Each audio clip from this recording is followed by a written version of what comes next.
introduce Dr. Bill Arnold, a distinguished professor in the Department of Civil Engineering at the University of Minnesota. His research focuses on the fate of in natural and tangible system. Now we can.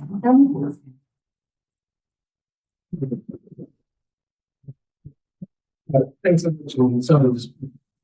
So we're going to go to the advance. So overall, we're doing this work alone. So the collaborators of this have been one paper with the USGS, so we've hired now in Neonics, our safety lab. John Barry, who's online at DNR, was instrumental in the groundwater work. My PhD students on this were Rand and Zimong, and Zimong will be finishing up his work this spring. We have a whole bunch of collaborators to get the samples I'm going to talk to you about here listed here.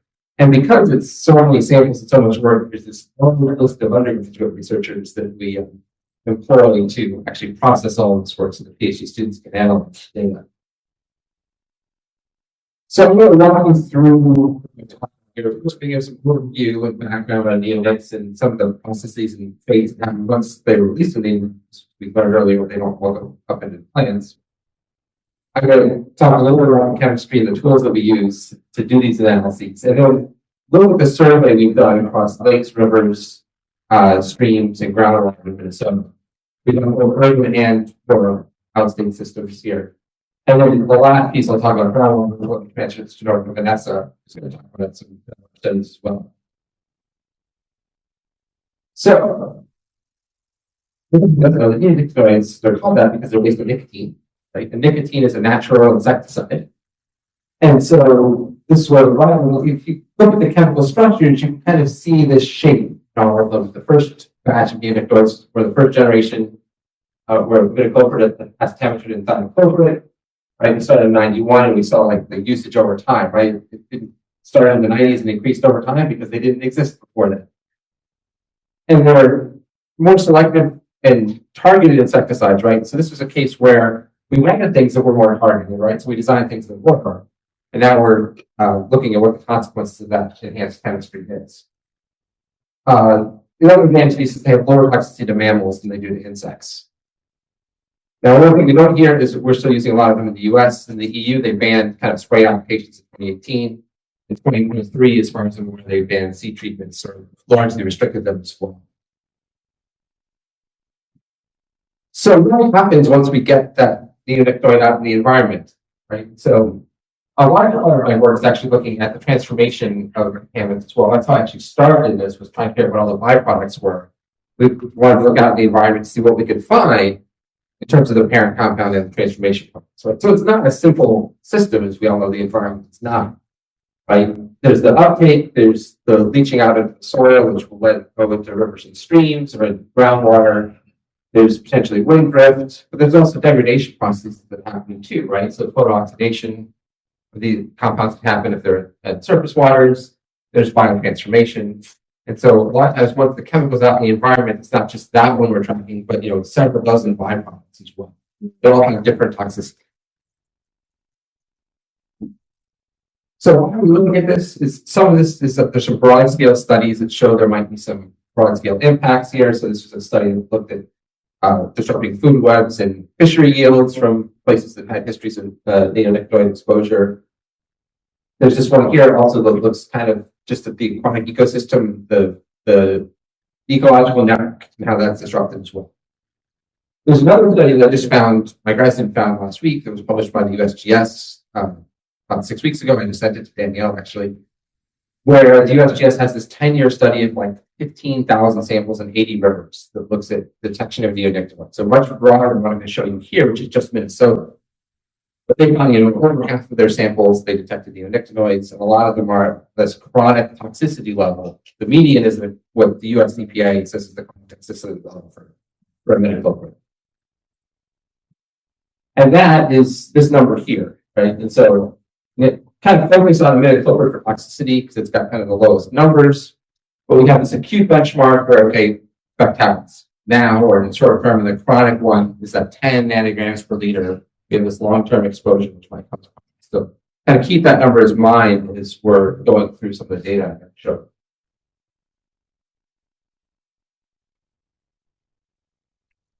Okay, so I showed you chemical structures. Let's talk actually how we look at chemicals in the environment. So we get these samples, and we like to show you a map where we get them all.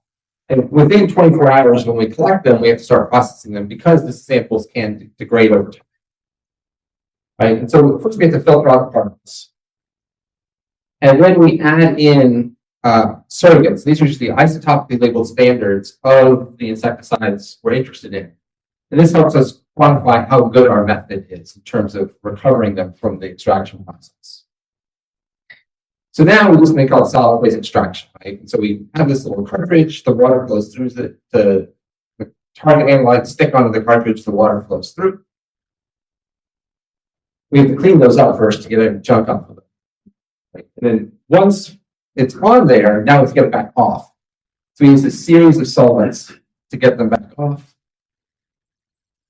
And then now we've diluted it into the solvent. We have to evaporate it down with nitrogen. And then we put in another Occurrence standard, which is carbon-13 labeled caffeine. This tests the instrument performance. And we put it on the instrument, right? And so the instrument is expensive and the labor up front is expensive, right? This isn't like pull it out of the environment, shoot it in the instrument. There's a lot of work that goes on the front end because the concentrations are low, right? So even though 10 nanograms per liter, it's a very low concentration. And so it has a toxic effect at that low concentration. We have to be able to analyze that concentration. Heard about PFAS, right? This is the issue with PFAS too. So let's get into the data here. And so we took samples for 3 years. And you'll notice this time frame is, we started in 2019, and we're planning on doing this pilot broad state survey, and then COVID hit, right, which really restricted how far you can travel and where we get samples from. So there is an urban kind of metro area bias in some of our sampling, because we can only do where we could go and get back to in a day as individuals. And so we kind of did this broad survey, and we focused in on some sites where we had actually seen greater detections.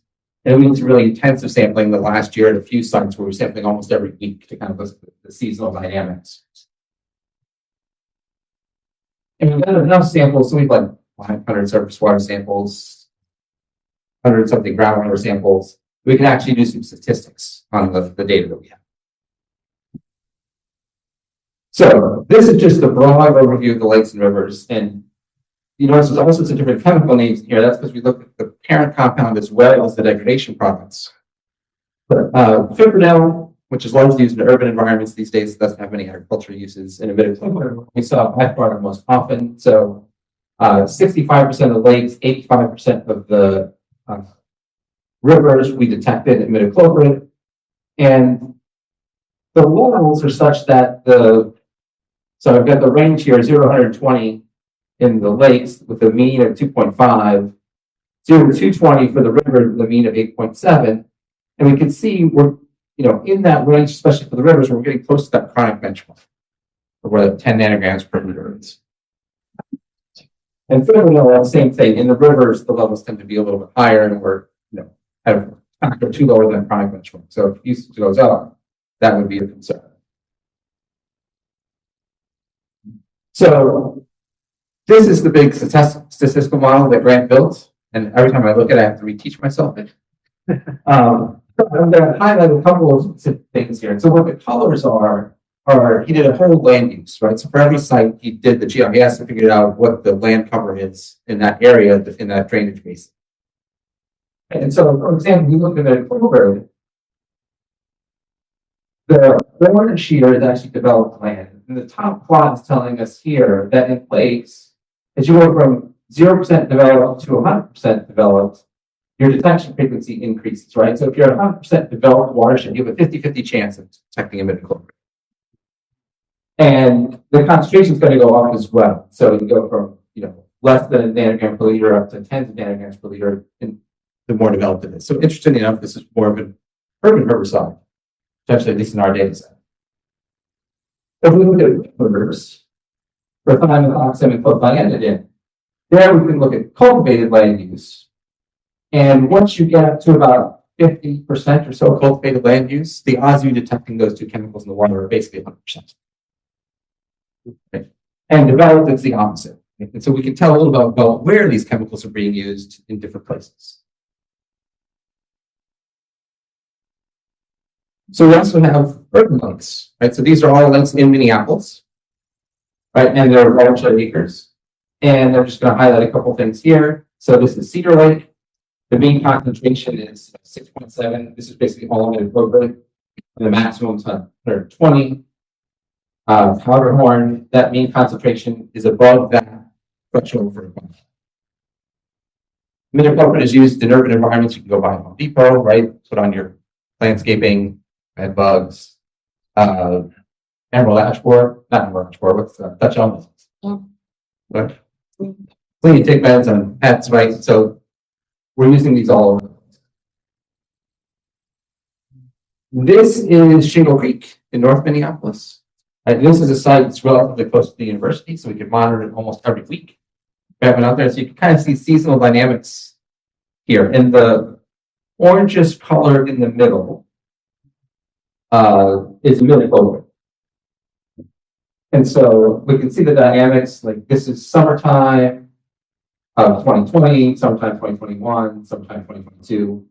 You can see kind of this spring summer period here, we're kind of consistently above, that 10, well above that 10 nanograms per liter, which is that confidential. This is a disgusting little creek.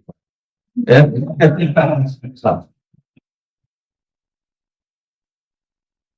So now I want to look at the Mississippi River. And this is an accidental data set we got from doing another experiment altogether. And we're going to focus on the kind of this dark tan area. It's the upper Mississippi River Basin watershed. This is all the Mississippi watershed kind of in Minnesota. Our sampling site is actually St. Anthony Falls Laboratory, which is about right there. And so what we're integrating here is basically everything upstream of the St. Anthony Falls. And doing another experiment, we're actually taking samples every week and analyzing what was in the river. And two of our analytes were imidacloprid and clothianide. And so we can, imidacloprid is in green, clothianide is in the red here. We can see the dynamics from 2024 to 2025. You can kind of see the elevation in the early spring, summer, which we assume is likely because that's post-application, right? And then we have the rainfall that came that year, flushes off. But here's that 10 nanograms per liter again, right? And we're hovering just below that. The chlorine certainly in the Neonicotinoid certainly pops up there. Now, the nice thing about this site is there's a USGS stream gauge nearby, so we know the river, right? And so we can actually see the total volume going on. And for that, means we can calculate the total mass of the compounds went by every day in terms of kilograms per day.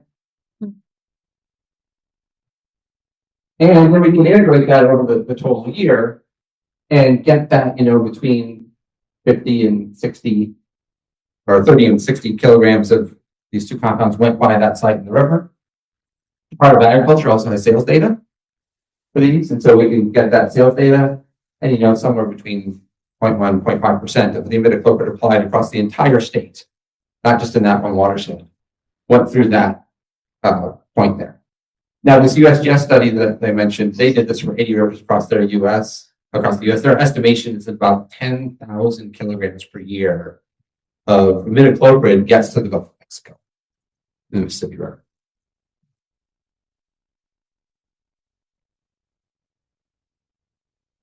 Okay, so that gets us to our lakes, our rivers, our urban systems in the river. Let's talk about groundwater. Now, Scott Hunter actually had this paper up on his slides. So this was done with the Groundwater Atlas group at DNR.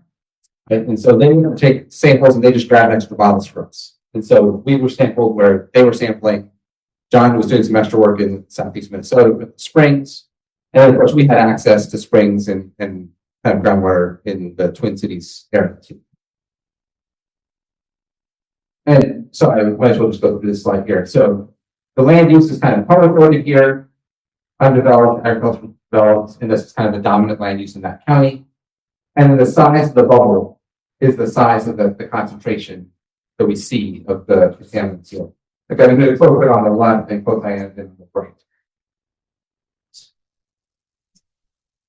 The big takeaway here is that the springs are much more likely to have contamination of these chemicals than the wells. This makes some sense in terms of access to this land surface, right? But 41% of the springs we sampled had planted emitted flow rate 22%. The wells were 10% there. And this is just the Fipronil data as well. It shows something very similar. Relatively higher, more frequent detections, higher concentrations in the springs and wells. Key thing here is because all these wells were sampled at specific screening depths, right? Except for the springs, we have data as a function of depth across the aquifers we sampled. And probably not particularly surprisingly here, we do get hits from time to time. That's most of the hits are in this, less than, 25 meters of depth. And obviously the springs are all at the ground surface, and that's where we see a lot of detections. And that's because, this is water that was, rainfall came in, carried contaminants with it, goes underground for short distances, pops back up. So what we're going to do now is turn this over to Vanessa, who's going to talk more about some of her work in groundwater.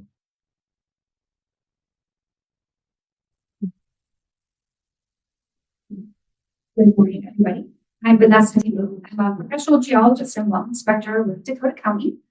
And today I will be sharing with you our Neonicotinoid results from private wells and smart testing in Dakota County.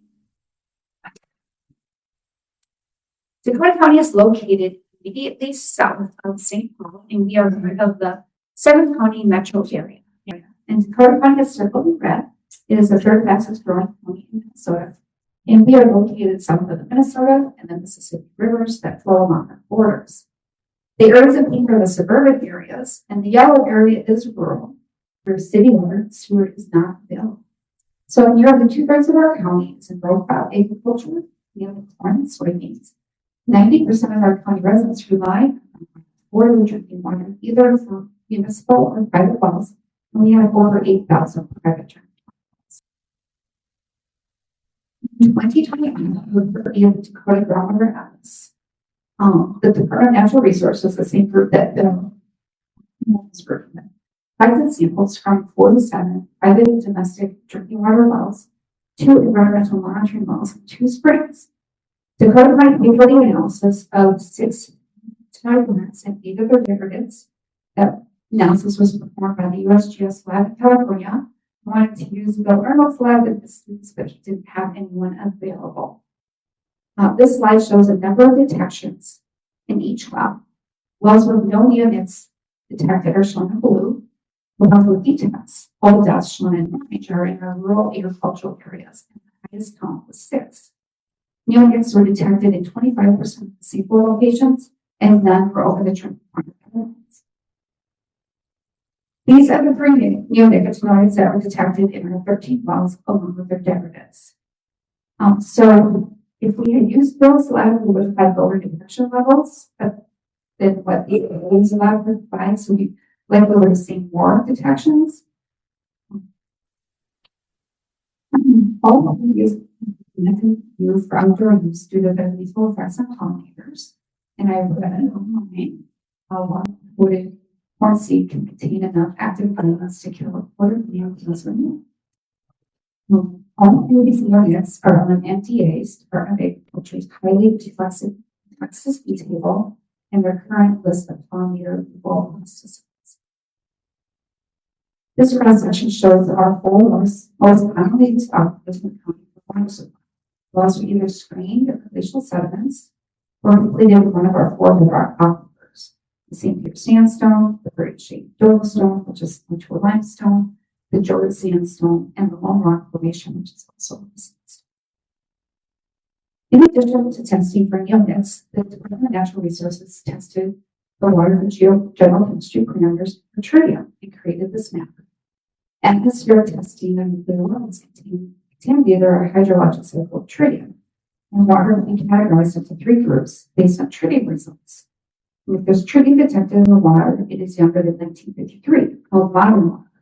And there are 31 ones shown in red that are modern. If there is no trigging, it's pre-modern, depicted by the 9 sample locations in blue. And west where the sample is a mix of young and old water, the 10 locations depicted in green. The shapes of the depict the aquifer. So in general, we kind of go from shallower to deeper spots. The red line doesn't naturally have chloride or nitrate in it. So when those are detected, we know that the water is younger because of human use of nitrate fertilizer and chloride. When we say potash fertilizer, water softening, or gas suppressant, gas and salts that have been infiltrated into the groundwater. So the chloride results are located next to each sample, shown in black. And the nitrate results are in green, and the neonic results are in red. So the sum, all the tags are added together, and those are depicted in red. And then the number of different units detected is in red and parentheses, which is the same number I had on the previous meeting. So no units were detected in Mexico, treated wonders. We have blue ones, only in the modern sample ones in red, which are these 2 small sample locations here. So our highest result is this well, right in here. It had a chloride of 22, a nitrate of 14, and then a mass of over 130 for both Neonics, and most of them over 100 was Neonic. Then we go down here and look at the springs. The spring right here, it's proportional of ratio called the Shakopee. The chloride is at 25, the nitrate is at 22, and chlorine is at 72. And 3 different ones were detected. If you go to this next nearby spring, it draws this water from the portion of the machine. And those results are significantly less. Chloride is at 10, nitrate is at 10. There's only 1 unit detected, and that's at 7.2. So basically what we see is our younger water has been impacted by neonics, and the deeper is less likely. I should also state up here, this one of the highest value for neonics is over 125 feet deep. It's the screen well. So Dakota has done a lot of work on pesticides, and all of our studies are on the website, which is here. Let's see here, and then questions, of course, we'll go to the end. Thank you.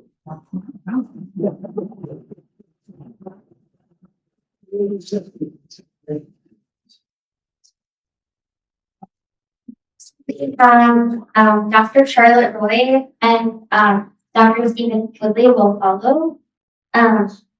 And Dr. Charlotte Roy is a research scientist with the Minnesota Department of Natural Resources and adjunct faculty at the U of M. She started studying neonicotinoids in wildlife in 2016 amid mounting concern for the effects of neonic exposure on non-target wildlife. So,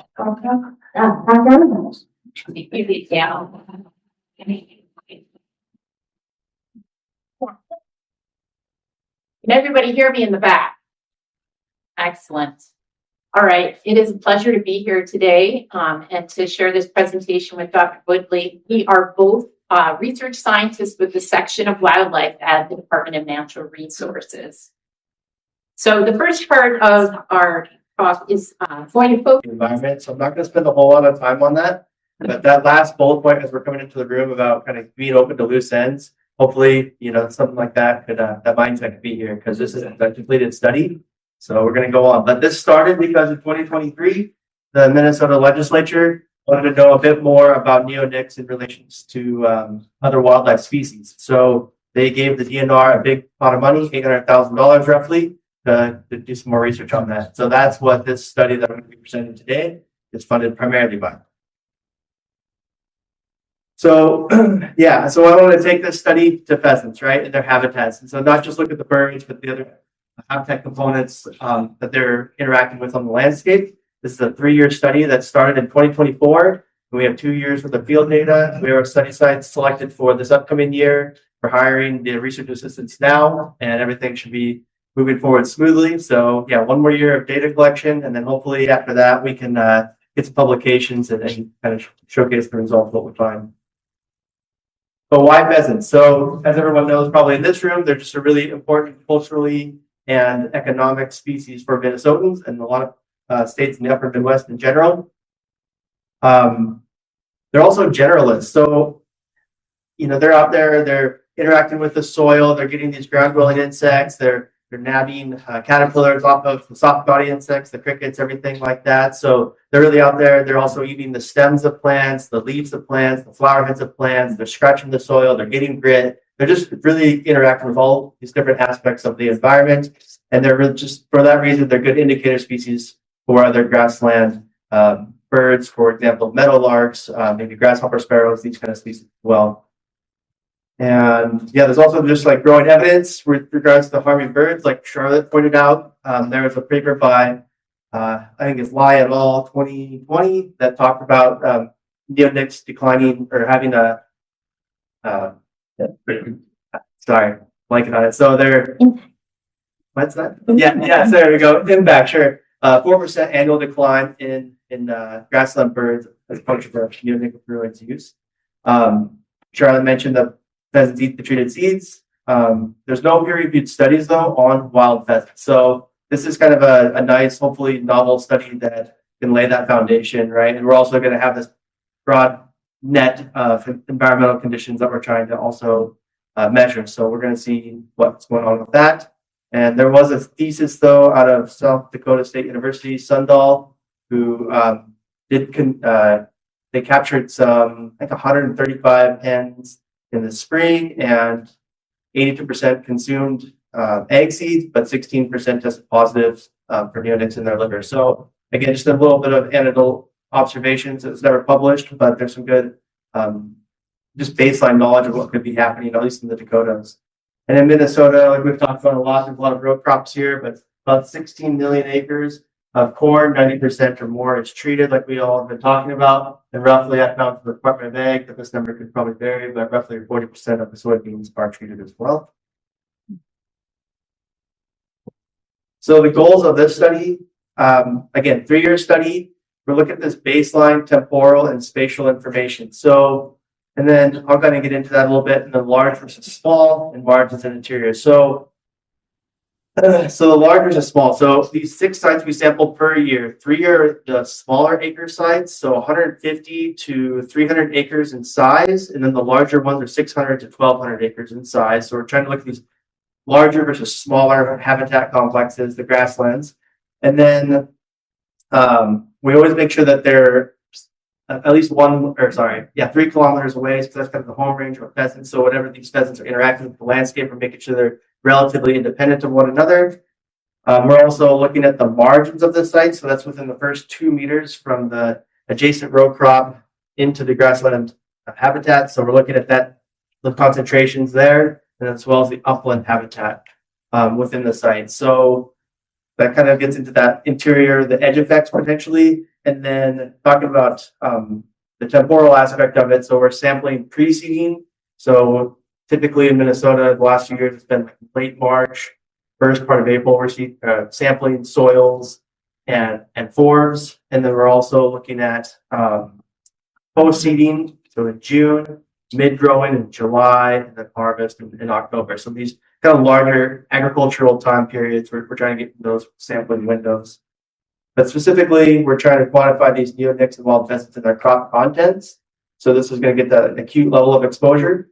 We're also going to look at their livers, and then we're also the muscle samples in both spring and fall birds. And we collect 5 roosters from each site in each season. So 30 birds in total in the spring and 30 in the fall, or up to that. And the reason we came to that number is we don't really want to impact recreational opportunities for hunters and things like that. So making sure there's enough roosters out there for the spring conditions and for hunters.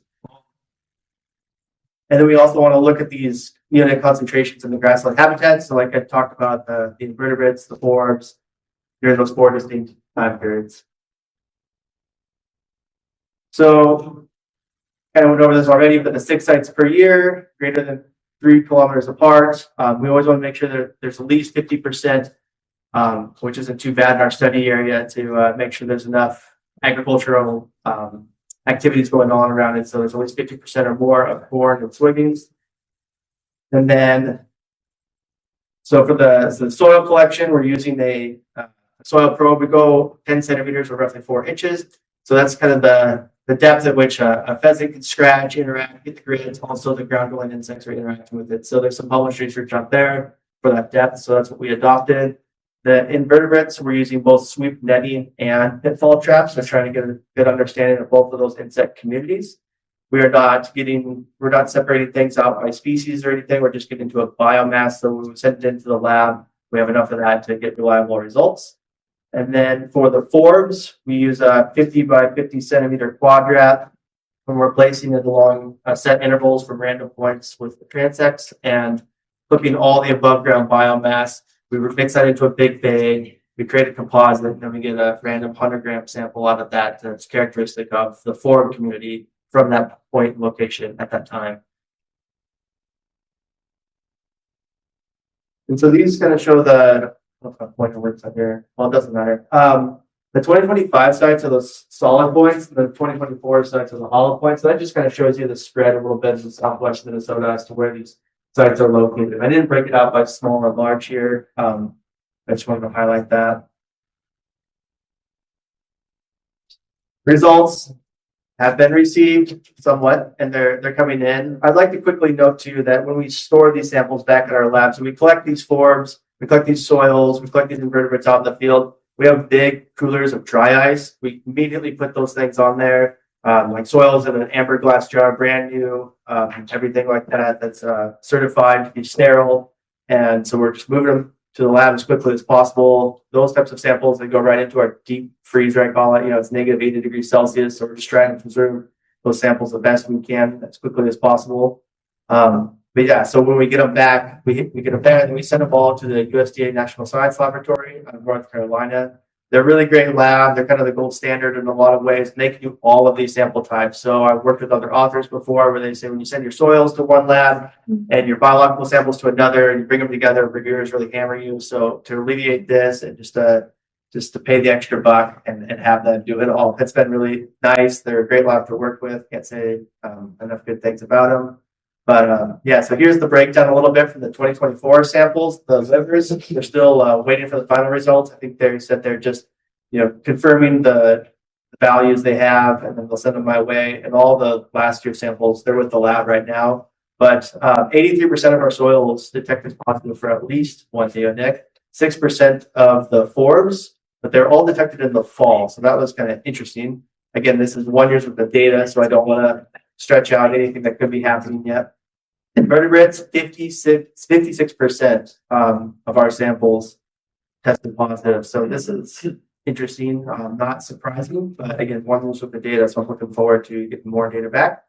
5% of the mussel samples detected, at least one neonic. These are just in the fall birds. So I mentioned we collect birds in the spring as well. So but those ones haven't shown detections yet.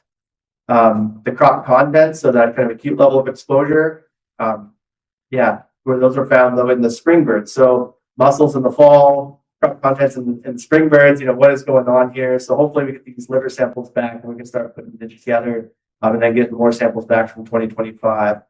So it's a little bit of a head scratcher, but I think that's just the nature of a study like this when you're doing kind of a broad ecological study.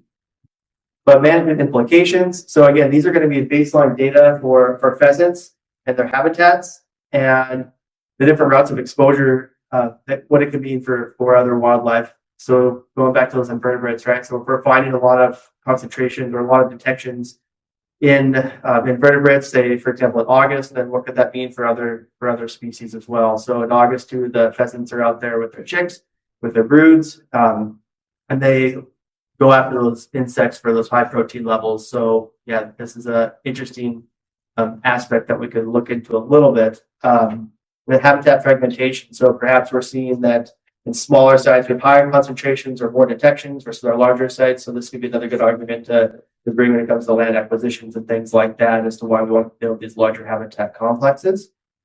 And then get into the perhaps neonic movement in the field. So that's getting into that margin versus interior. So, how is it that we could perhaps create, buffers more or less, maybe that's not the right term, but to mitigate some of those offsite movement from target fields to non-target fields.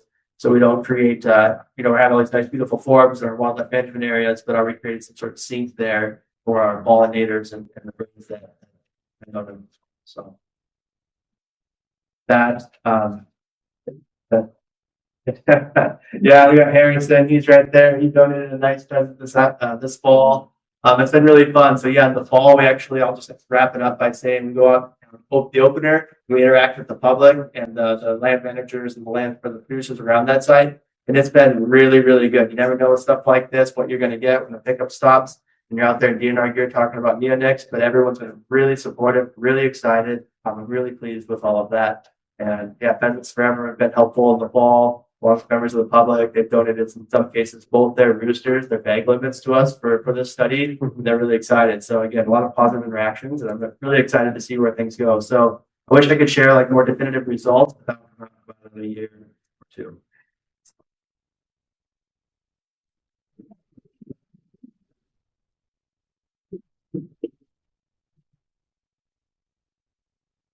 Okay, folks. Hang in there for a little more presenter and then it's lunch. As always, if you need to go to the bathroom or do whatever you need, you can do that. Our last presenter in this segment is Dr. Vicki Mourikes, and Dr. Mourikes is a veterinary scientist and reproductive toxicologist whose work focuses on environmental chemicals effect and how they affect fertility and long-term health. Her PhD research examined how neonicotinoid pesticides affect the ovaries with the goal of helping people better understand exposure risks and protect themselves and their families. She is currently a postdoctoral research fellow at Lurie Children's Hospital of Chicago. Should we use the mic or not? I don't think we should. Zoom audio is great without the mic, so if you can project, that's Great. Okay. I'm louder than I should be. So, I think we're fine. okay. Thank you so much for the introduction. I'm Vicki, and I'm here to talk to you about the mammalian effects of neonicotinoid exposure. And so I want to give you a brief introduction about myself and who I am, because I think I come from a little bit of the graphs and the things you won't see any graphs, I did that on purpose, but the things you're going to see today are kind of different data from the data we've been seeing throughout the day. And so I want to emphasize that if you see anything that you don't understand or you want me to say again, or you want to talk about, it's really important to me this information gets to you guys. And so please write those things down so that we can talk about them afterwards. So I want to tell you a little bit about how I came to study neonics and why I became a veterinarian scientist, which is sort of sounds like two different careers, but they're not. So I became a veterinarian scientist because I believe very, very strongly that human, animal, and environmental health are really interconnected. And even though each of these areas is its own circle, you can make really, really meaningful impacts in our society and in our communities right here in these areas where we have.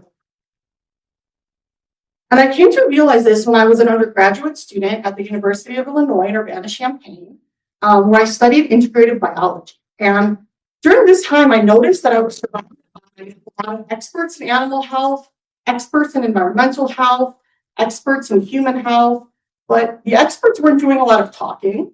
And when they did talk, it seemed like they were really speaking different languages. And I think that that's a really big obstacle that we have when we talk about environmental chemical exposures. And so I wanted to sort of create a career where I could be smack dab in the middle and make a contribution to merging all of these fields. And in order to do that, I graduated and then I went back to U of I, where I got degrees in veterinary medicine and a PhD in reproductive toxicology. So in veterinary school, I really lived in this animal health circle, and this is where I developed expertise in physiology and medicine. And then when I obtained my PhD in reproductive toxicology, I did this with Dr. Jody Flaws, who's a world-renowned reproductive toxicologist. And this is where I developed my expertise in neonic toxicology with a focus on human health. So although my particular area of interest is the reproductive system, the concepts that we're going to discuss today are actually broader and they apply to neonic toxicology in general. And the data was generated by many, many, many groups of scientists from around the world. So it's not all my data, but I want to give you a big picture idea of how we study really any chemical when we're interested in what the effects are in the human population. All right, so we know that neonics are synthetic nicotine derivatives. That means that they were designed to have a similar structure to nicotine. So here we have nicotine and here we have imidacloprid, which was the first neonic synthesized. And what I'll say is that all of my examples in this presentation are really going to draw from imidacloprid, just because it's so commonly used and we have a lot of information to work with. But it is also can be extrapolated to neonics in general. So, okay, we talked about their structure. What else? Nonetheless, neonics in general are used for agriculture, they're used in home gardens, and they're also used as veterinary pharmaceuticals. So when you apply flame tick preventatives to your pet, if you take a look at the box, it almost certainly has a neonicotinoid in it. And so as a result, humans are exposed by ingesting contaminated food and water and contact with their pets. And I want to dive into some details about the science of measuring human chemical exposures, which is called biomonitoring. And typically this is done by recruiting participants, surveying them for their individual data on things like where they live, their age, their ethnicity, what they do for work. And then samples are collected, and that's typically urine and blood. And then the information from these samples is analyzed to extract really any number of chemicals. And this information is then added to a really big database that pretty much actually anyone has access to and can use and kind of analyze the way they want. So there's two really big databases that give us very meaningful information about neonic exposure in the US. The first one is the National Health and Nutrition Examination Survey, and this is run and funded by the Center for Disease Control. This is a nationally representative survey that measures chemicals, nutrients, and health outcomes in the United States. The second database is the Environmental Influences on Child Health Outcomes, which is funded and run by the National Institute of Health. And this is a very similar database, but it's very focused on sensitive life stages. So we know that young children and pregnant women, for example, are especially sensitive to chemical exposures, and we need to give them a little bit more attention when we're detecting chemicals in there, whether it's their urine or their blood. So from the NHANES database, we've learned that half of Americans are exposed to neonics on any given day, and that children 3 to 5 years old have higher exposure levels than adults. From the ECHO database, we've learned that this is specifically for pregnant women. So of the pregnant women that were in the study, neonics were detected in more than 95% of the women, and Hispanic women had higher rates of detection than non-Hispanic women. And so this is a really good example of how we can connect exposure data to demographics. In addition to these are really, really large-scale databases. They have like thousands of people from around the United States, but there's also smaller biomonitoring studies that are usually conducted on a more local scale. Sometimes it's in conjunction with some sort of like a research study that's being done. And from these studies, we've learned that neonics and their metabolites have been detected in urine, blood, hair, cerebrospinal fluid, which is the fluid that lubricates the brain and the spinal cord, semen, breast milk, ovarian follicular fluid, which is the fluid that surrounds an egg in the ovaries right before it's going to be fertilized, and amniotic fluid, which is the fluid that is inside of the placenta. And in fact, scientists have actually determined that neonics and their metabolites have high transplacental transfer potentials, which is just like too many words. But what it means is that because of the structure of neonics, it is very easy for them to leave the maternal circulation, cross through the placenta, and enter the space where a baby is developing. So these biomonitoring studies have made it clear that humans really of all ages are continuously exposed to neonics and their metabolites, which sort of leads to two questions. One is what happens to neonics in our bodies, and the other is what are metabolites and should we care about them? So neonics are really readily absorbed in the GI tract of mammals, where they travel to the liver and they get broken down or metabolized. And this is a process called biotransformation, but it essentially means taking a molecule and just breaking it down into small pieces. So this is an example here. We have imidacloprid, which we're going to call that the parent neonic. And the first order of business in the liver is typically rearranging something into an intermediate metabolite. And this is an important step to think about because sometimes in the process of rearranging this chemical, we end up making a chemical that's actually more biologically active than the original chemical. And so this is analogous to like taking a huge piece of trash and breaking it down into smaller, more manageable pieces. But the smaller pieces that you're breaking it down to are rougher and sharper. So there could have more potential to cause harm. And then the liver turns these intermediate metabolites into much smaller and more water-soluble compounds that are incorporated in the urine and excreted.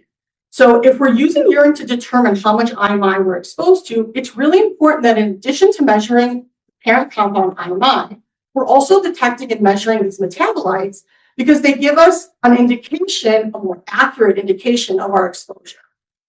If we only measured IMI in our urine, we would have an underrepresentation because we wouldn't be accounting for all of the IMI that was broken down and metabolized in our bodies. So I want to backtrack quickly because I said that these intermediate metabolites are sometimes more dangerous than the parent neonics. And in order to understand why that's possible, we have to consider the mechanism of action, which is a toxicology word or phrase that really just describes what is the purpose of a chemical and how is it supposed to interact once it's in a body. So neonics work by attacking the nervous system, which includes the brain, the spinal cord, and then all of the nerves that leave the spinal cord and go to all of our organs and our extremities. And they attack the nervous system by disrupting the way that cells communicate. So the cells in the nervous system are called neurons. And here we have neuron 1 or cell 1 and cell 2. And in this space, when these two cells need to send a signal to each other, they come together and create what is called the synapse. Now we're going to zoom in even further on the synapse. So this is our zoomed in version. This is cell 1, this is cell 2, and here we have the space in the middle. When one cell needs to send a message to the other cell, it's going to release signaling molecules into the space. But in order for these molecules and these signals to reach the second cell, they have to go through a receptor, which is essentially a one-way door. It opens and it closes, and really its job is to know when to open and when to close. This receptor, the receptor that we care about when we talk about neonics, is the NACHR or the nicotinic acetylcholine receptor, but you just have to know that it's a receptor. And so neonics work by attaching to this receptor and preventing it from closing, which causes an influx of molecules, which overwhelms the second cell and it dies. So if an insect is exposed to a neonic, this process will happen at the same time all over their body, causing the insect to die. And this is whether really they're considered effective at what they do. What does this mean for humans, though? The major difference between humans and insects is actually the shape of this receptor. So here we have an insect receptor, and here we have a human or mammalian receptor. And there's a really important difference in not just the door. So the shape of the door is actually the same, but what's different is the lock that's in the door. And so this is an important structural difference because it's the reason that we consider neonics to be safe for humans, right? They were really good at attacking insects and didn't have a lot of non-target effects, which we know now is really just not the case. Neonics were made to fit perfectly within this receptor and not fit into the human receptor. Unless, of course, the body breaks them down into metabolites, some of which have just the right shape to fit into that human receptor. So is it true that neonics are insect selective? Not really. All right. I was gonna originally field the questions right now, but I don't want to stand between anybody and lunch, so we're gonna power through. So we're gonna talk now a little bit about how we study chemical exposures in humans. I hope that at this point we've all recognized that humans are definitely being exposed, and we're detecting neonicotinoids in all sort of places in our bodies. And so now we have to figure out what's going on. What does that mean? So the first way that we do this is done by detecting associations between chemical exposures and adverse health outcomes. For example, infertility. And so using the biomonitoring data that we talked about earlier, epidemiologists do very advanced fancy statistics, and they see if there are any adverse health outcomes that are more prevalent in people who are exposed to neonics. And what have they found? So there's three main organ systems that are particularly affected by neonic exposure, and the first one is the nervous system. So in the United States, neonic exposure has been associated with an increased risk of autism disorder, hyperactivity, which is one of the major signs of ADHD, and emotional dysregulation, which is affiliated with ADHD, but also seen in other conditions. The next system is the metabolic system. And in the metabolic system, in the United States, neonic exposure has been associated with dysregulated insulin and glucose signaling, inflammation of the pancreas, obesity and changes in fat metabolism, and dysregulated cholesterol levels. And finally, we have the reproductive system. In the United States, neonic exposure has been associated with decreased testosterone levels in both men and women, a greater risk of gestational diabetes. And so this is a form of, it's like a temporary form of diabetes that pregnant women have just during their pregnancy. Reduced ovarian reserve, which is really the number of eggs that are in the ovaries. And this is a really big problem because women are born with a finite number of eggs. And so being exposed to a chemical that reduces them creates an issue for fertility. Decreased sperm quality and quantity, and decreased fertilization and pregnancy outcomes. So these results show us that there is a really strong correlation between neonic exposure and health outcomes in humans. But we can't know for sure that this is a cause and effect relationship because we can't control what other chemicals people are exposed to. We don't know what food they eat. We don't necessarily know where they live, what they do for work. So we can say that these two things are happening at the same time, but it doesn't mean that one is causing the other one. In order to show that neonics actually have a cause and effect relationship to these health outcomes, we need to do controlled experiments. In a controlled experiment, the only difference between the two groups that you're studying is that one group is exposed to the chemical and one group is not exposed to the chemical. The thing is that we can't ethically expose people to potentially dangerous chemicals. So we need a different system. We use animals. This is why we rely on animal studies to show cause and effect relationships. Animals are actually really, really good models for humans because we share most of the same genes, organs, communication systems within our bodies, hormone systems. We also know that because of this, chemicals affect the same biological pathways in animals and humans. So these studies are designed so that everything about the study is the same, except that some of the study animals are exposed to neonics and some are not. And as it turns out, in these controlled animal studies, the results almost perfectly mirror the correlations between neonics and adverse health outcomes that we see in the human population. And this doesn't always happen. It typically happens, but when the human data, the epidemiology data, and the controlled experiments data are saying the same thing, we have really, really strong evidence that this is in fact a true cause and effect relationship. This is really what's happening. So we'll talk about each of the systems that we talked about in the humans and go over what we learned in the animal studies. So we'll start with the nervous system. This is kind of a scary figure, but we're going to walk through it all together.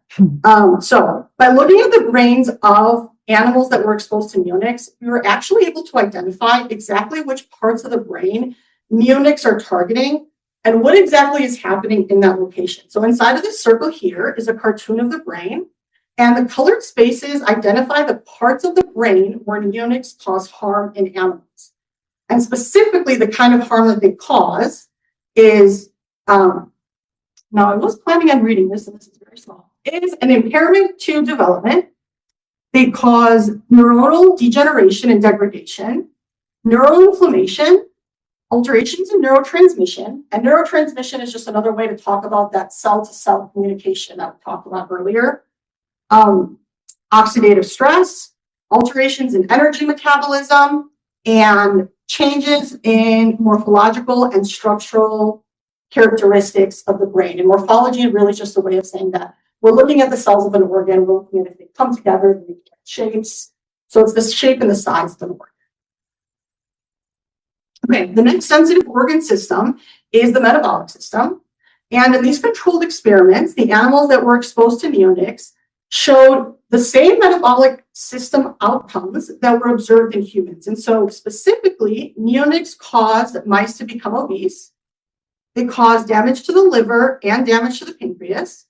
And finally, they interfere with the balance of insulin and glucose, which are very, very tightly regulated in the body, because even small dysregulations to that balance can result in metabolic illnesses like diabetes.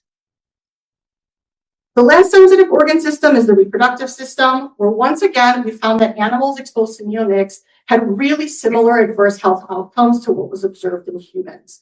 And so these include reduced or decreased sperm quantity and quality, testicular damage, reduced follicle counts in the ovaries, and this is really analogous to that ovarian reserve that we saw in humans, and morphological changes in the ovaries.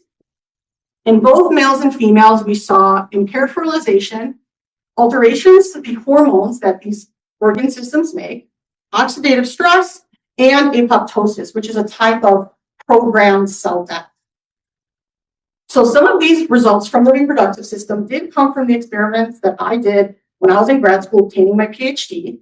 And so we're all going to put on our lab coats together and become reproductive toxicologists. And I want to show you some of the ways that we can use animals to safely study how chemicals affect living bodies in ways that we just can't do in humans. So this is a follicle. This is an ovarian follicle. Before that, we should discuss what our research question is, of course. You can't go in blindly.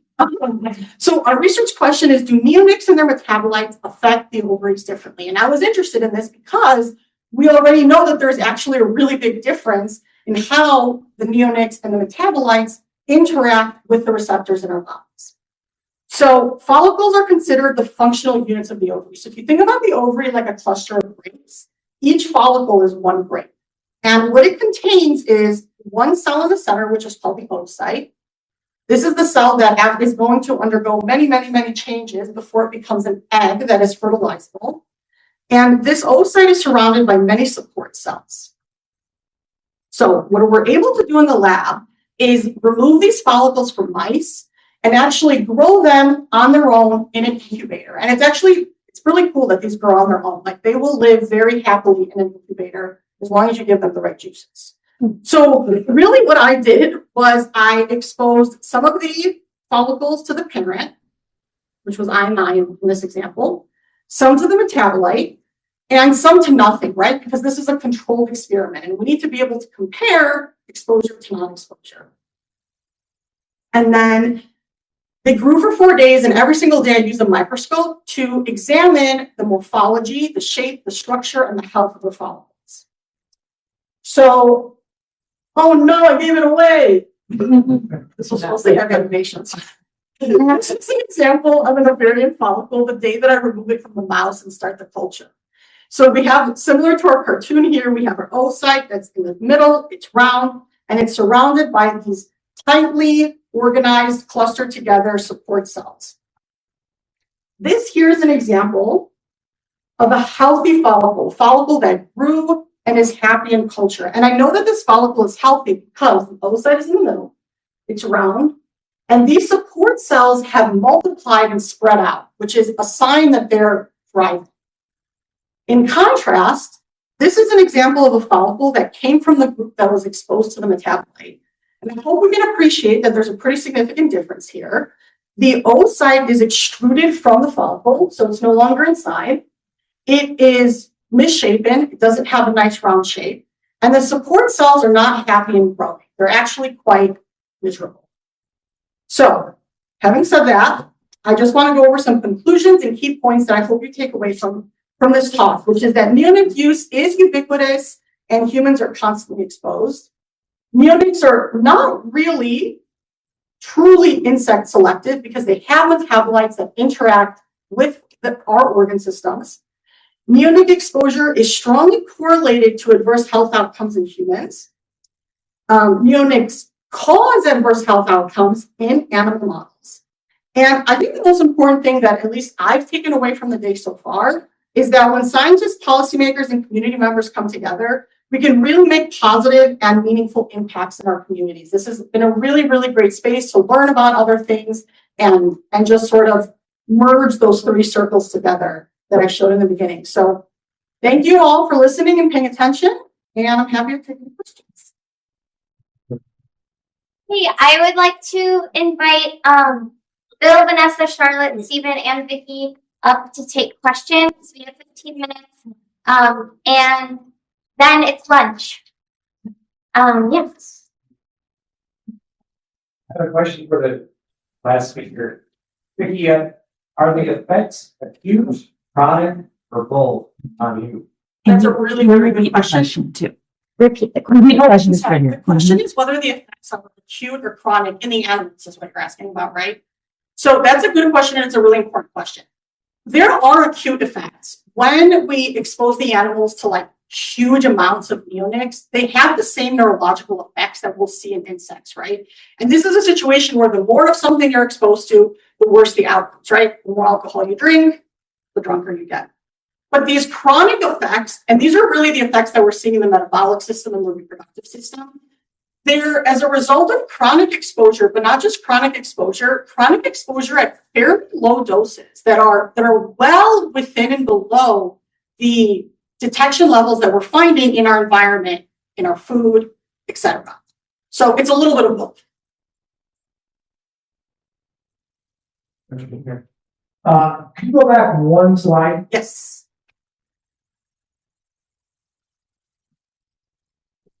Oh, just one. Did I misspell something? Right there. The last line, I loved everything about the presentation, but you left markers.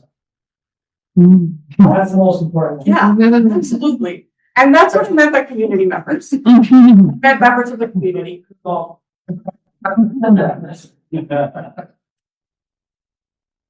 Get a question for you. Yeah. Do we know anything about whether it has to be ingested, or can you get exposure through breathing it in from your air? You know, like what are? Yeah, another excellent question. So Can you repeat it? oh, I'm so sorry. The question is, what are the routes of exposure? Is it just ingestion? Can we get it through breathing it in the air? The answer is pretty much all routes of exposure. So the primary route of exposure is ingestion of contaminated food and water. But somebody talked about this earlier. There's a lot of neonic contamination in house dust, and we inhale that. That's aerosolized. The other way is actually transdermal.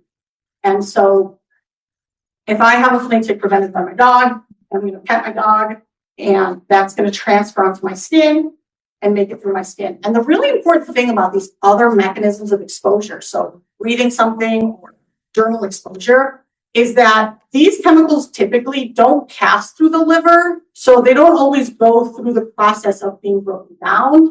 And also, I'm going to say the opposite thing now. We also know that even though the liver is really the primary organ, when we think about like breaking something down in metabolism, there are other organs in our bodies that are actually able to do that process of breaking it down, whether it's making it a chemical that can be excreted or a chemical that's in fact more.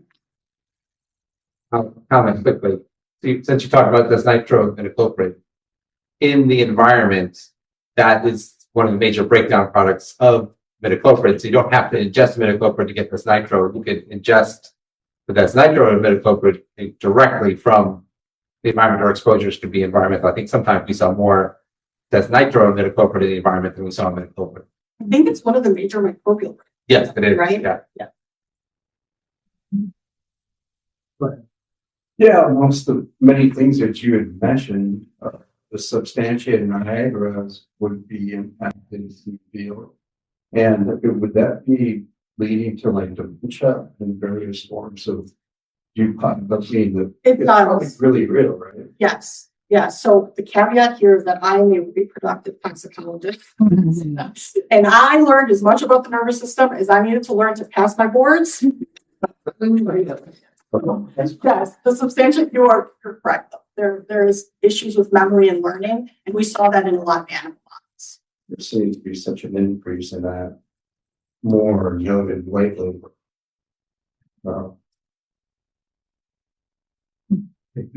Okay, thank you. Couple of comments about the pheasants. The first one was in 2014, 13, something like that. There was studies that were done about the pheasant population decreasing. And one of the things that they saw was that areas that had increases in turkeys saw a decrease in pheasants because the pheasants were destroying the nests of the turkeys were destroying the nests of the pheasants. So is that taken into account? Things like that? Not necessarily for this particular study, but yeah, I think more or less, yeah, you could have some competition effects, but yeah, we're not taking into account those types of interactions. And the second thing was when you take a look at the amount of seed that we plant per acre, we're planting about 5 times as much soybean seed per acre as we are corn seed. And so the amount of seed that's they're being exposed to for soybean, I think you mentioned was higher. Is that correct? Or The question is about the availability of different seed types related to how the density of seed that's applied to a field. And yes, you're absolutely right. More soybean seeds are planted per field. Our frames were just quantifying what was in the 1 meter square frame. So that is consistent between both crop types. But I think we're seeing more soybean seed on the surface of fields because it's not drilled as deep into the soil. and it's cheaper, so there's less need to pick up the seed and things like that too. You know better than I. Right here's next. What about, like, I'm a planner, I mean, I spent time in the water, you did wet paper stream, think about kids and lakes and rivers. How about absorption as an exposure route? We know anything? Yeah, absolutely, through the skin. It can be absorbed through the skin. And then, does it not go through the liver then? So it can and it cannot. It sort of depends. It typically won't go straight to the liver though from the skin. So that is another example of how our organs are exposed to these chemicals even before the liver gets to them. But the comment that you made about children is actually really important because I showed that children that are 3 to 5 years old have much higher exposure levels.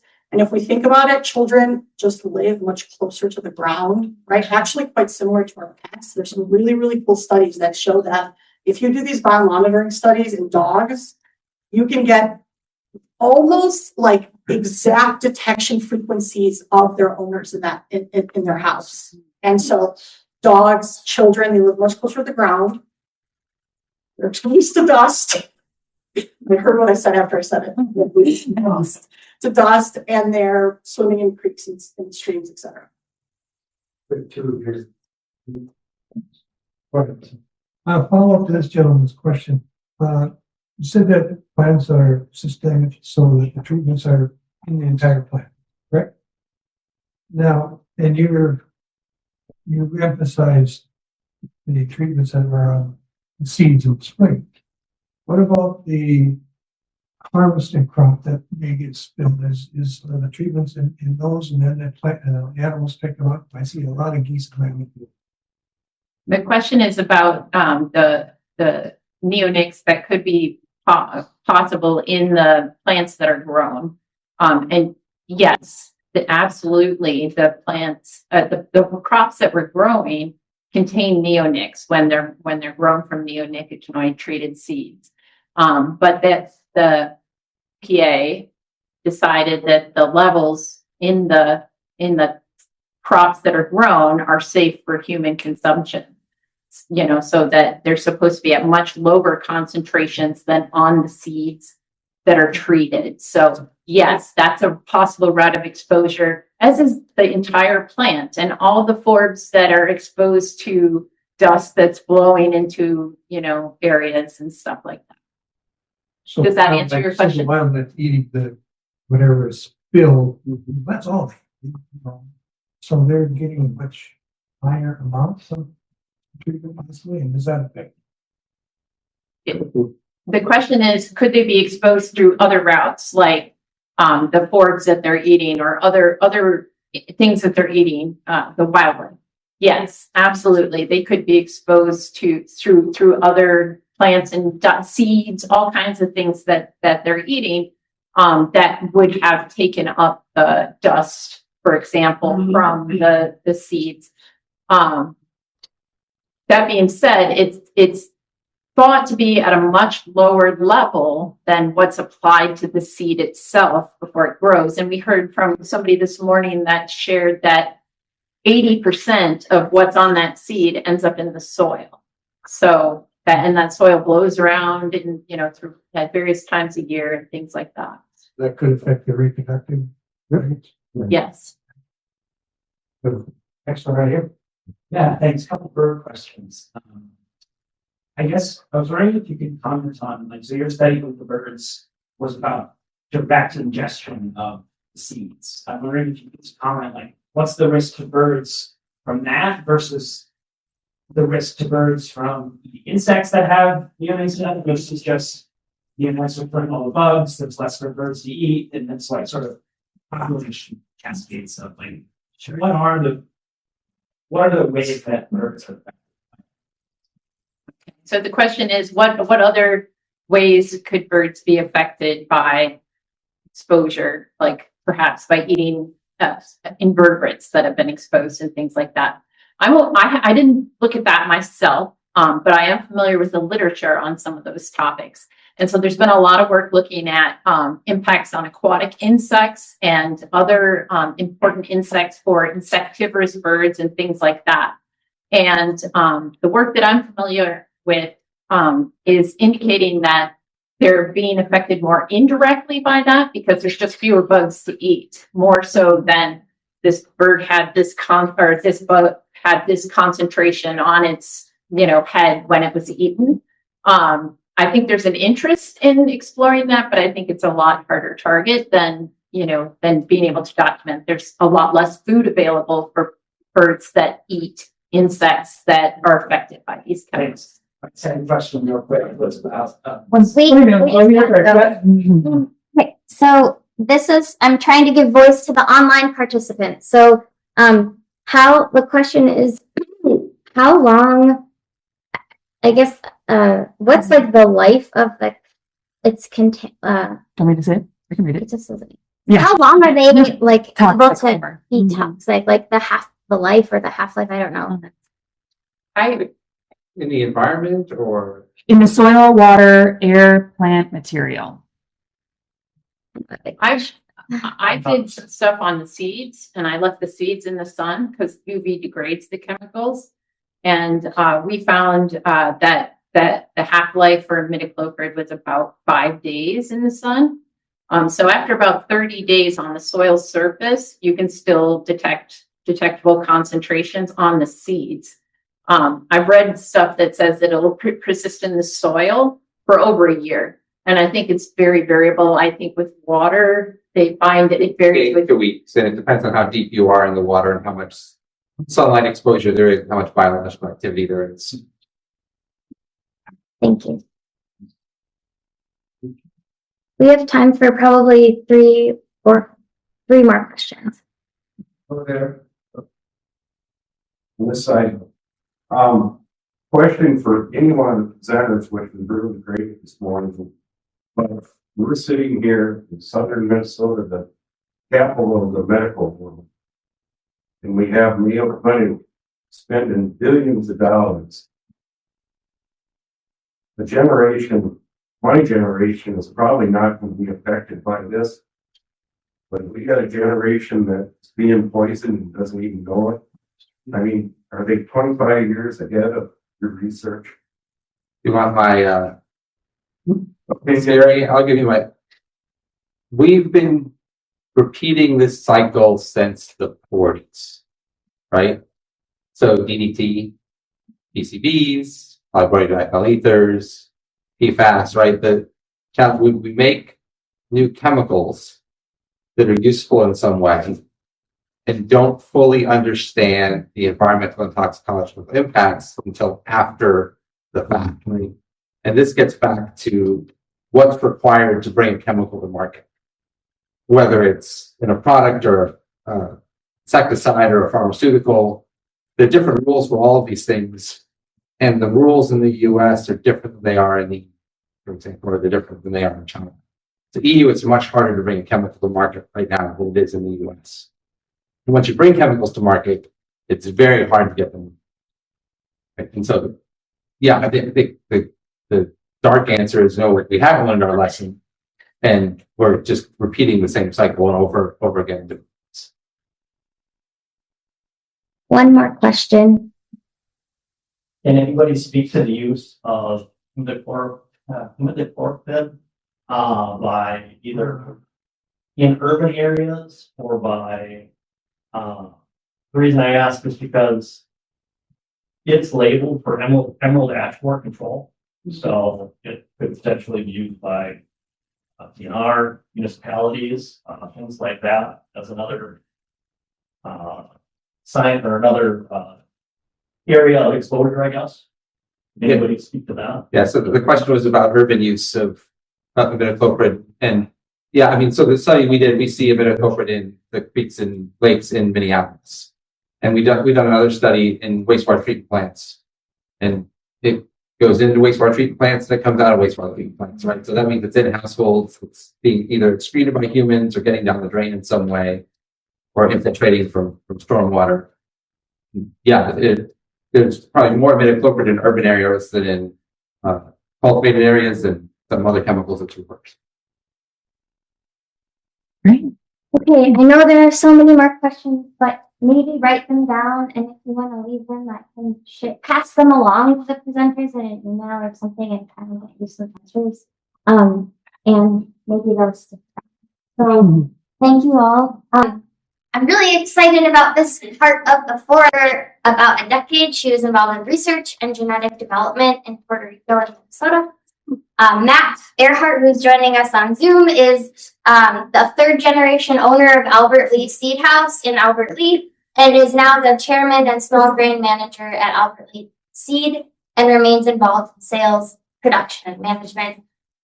And Anthony Hampton is back as our moderator this time, and is an extension educator. Sorry.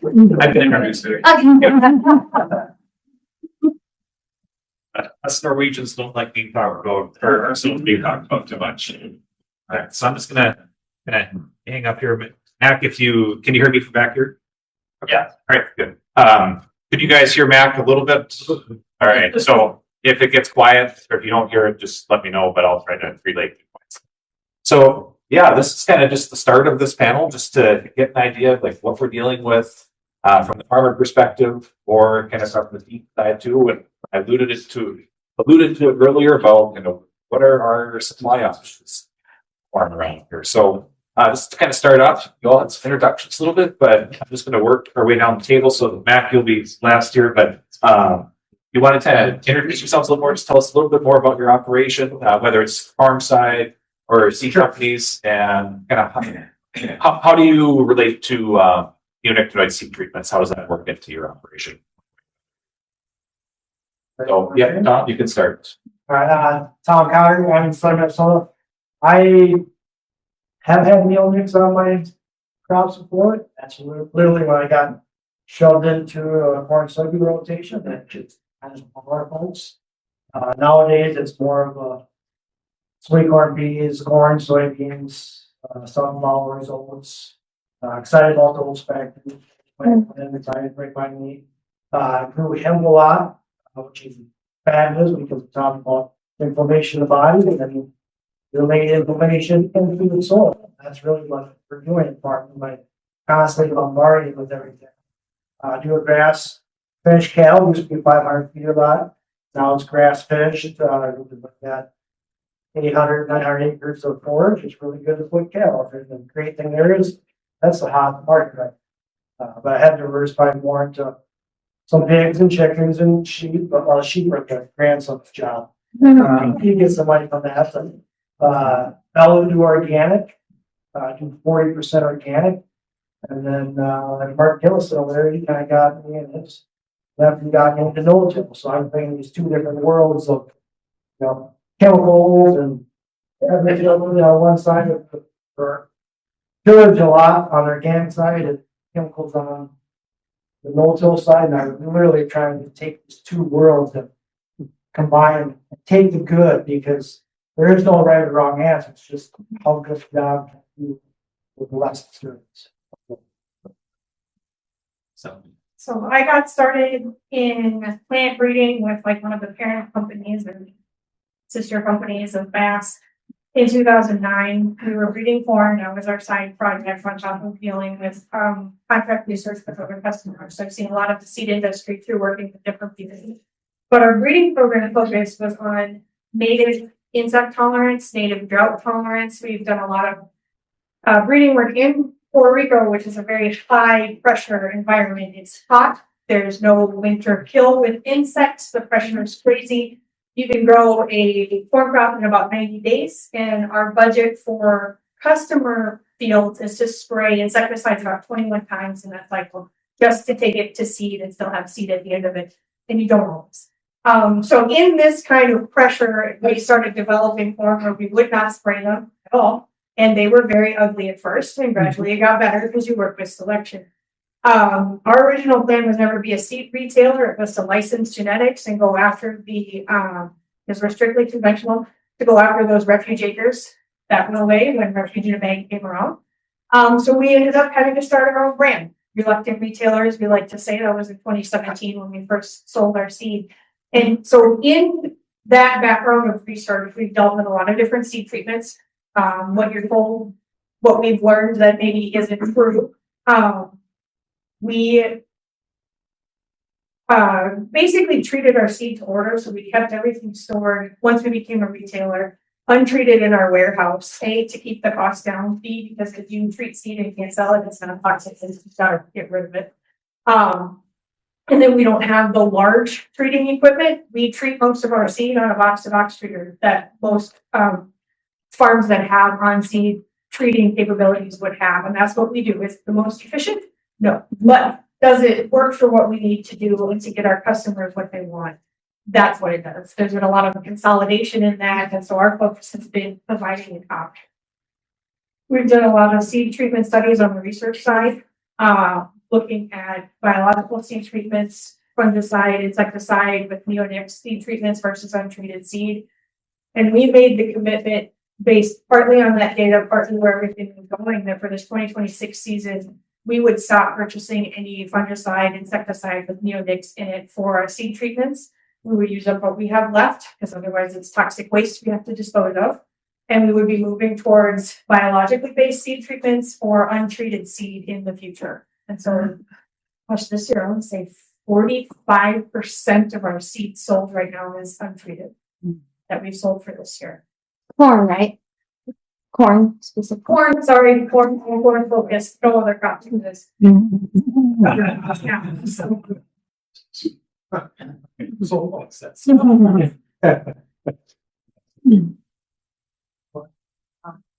Well, this is my husband Duane, and we farm up by Malacca.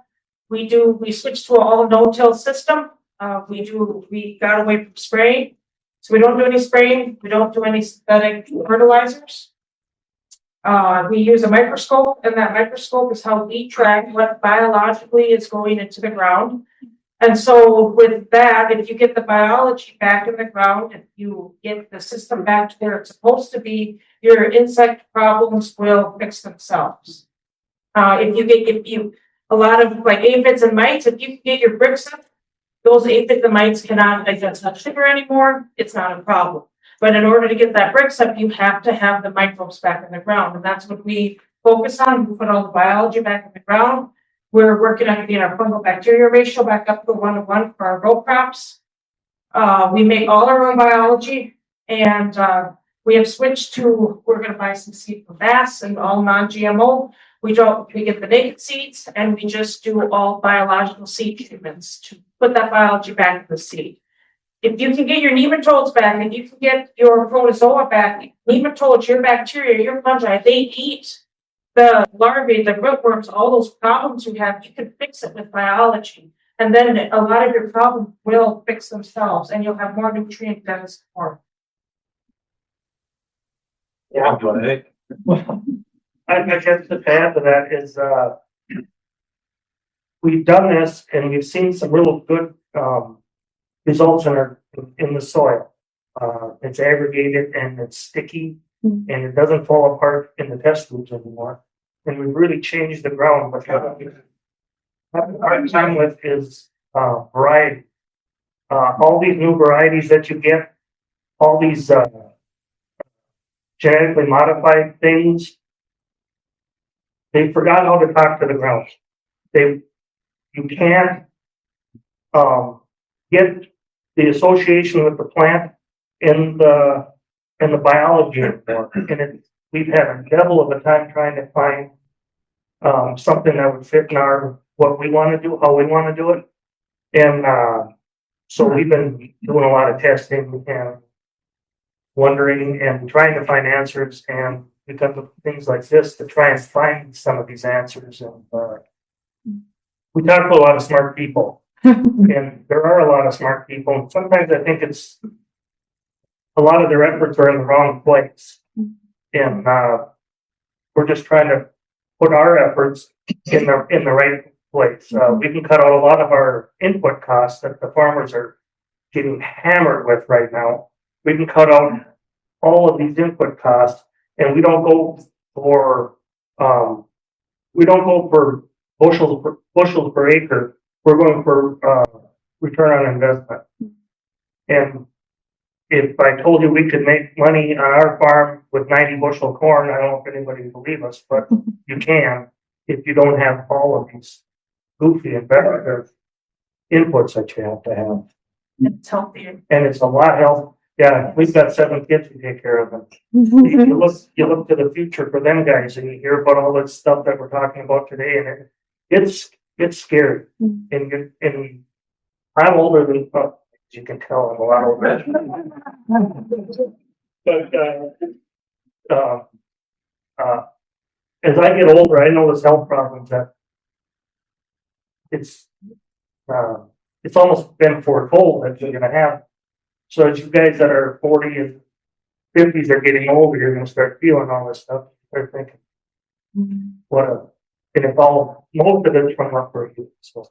And I also want to caution people, when you start going down this biological road, it can be very misleading. There's not a lot of information just on face value. So I do want to emphasize, like for us, we are pulling all of our aerobic biology and we're making our own microbes. And so that is the way to go. You have to understand that not only do we have genetically modified plants, but there are genetically modified microbes, genetically modified amendments. And so if you have to do research and homework on the products that you're putting out there.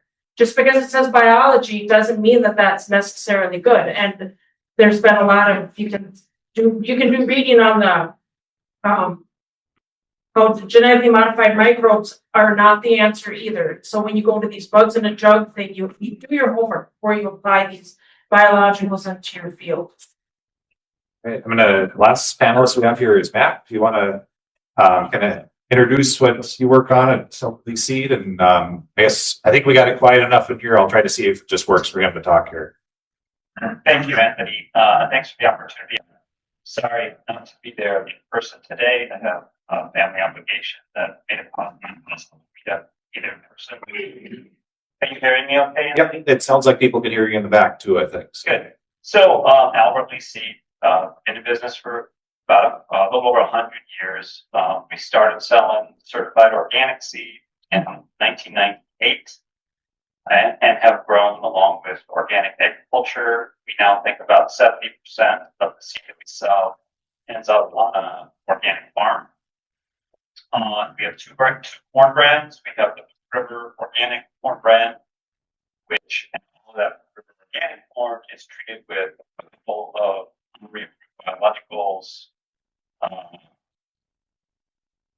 And we also have a Viking corn brand, and that's a conventional non-GMO corn brand. And that seed is mostly treated with your standard package of fungicides. Throughout the years, I've done my own. Well, back up one step. We do have a research program of our own. We have a corn breeding program based in Kelly, Iowa, and also a corn research organization where we test corn hybrids and biologicals around the upper Midwest. And we've run several trials ourselves, comparing Neonic, your standard cruiser 250 package on corn to raw seed. And honestly, our own internal research has shown us again and again that it rarely does the cruiser 250 pay off on the average. All to say, we've been trying to get farmers to buy raw seed conventionally for a long time. We've offered discounts, we've offered programs, and conventional farmers, by and large, not, in our experience, are not willing to plant seed that's not treated. It just has not been something that they have stepped up and won from us. Tried multiple times to get that to happen. Organically, obviously, we've sold a lot of untreated seed and now seed with a couple of but conventional farmers has been a difficult place to crack. I have some hope. There's some biologicals that are coming out. Quite a bit of hope, actually. Some new biologicals that we're testing that I believe can replace Neonics. Insecticides over the course of time. We're not there yet conventionally. I appreciate everything that's been said so far. It's really a good learning opportunity for me as well. So thank you for inviting me. Yeah.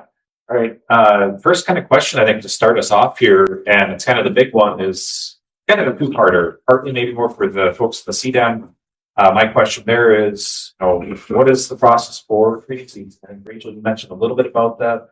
If you want to go into maybe just a little more background, either Matt or Raechel, on are there differences between corn and soybean, or folks who maybe aren't farmers in the group?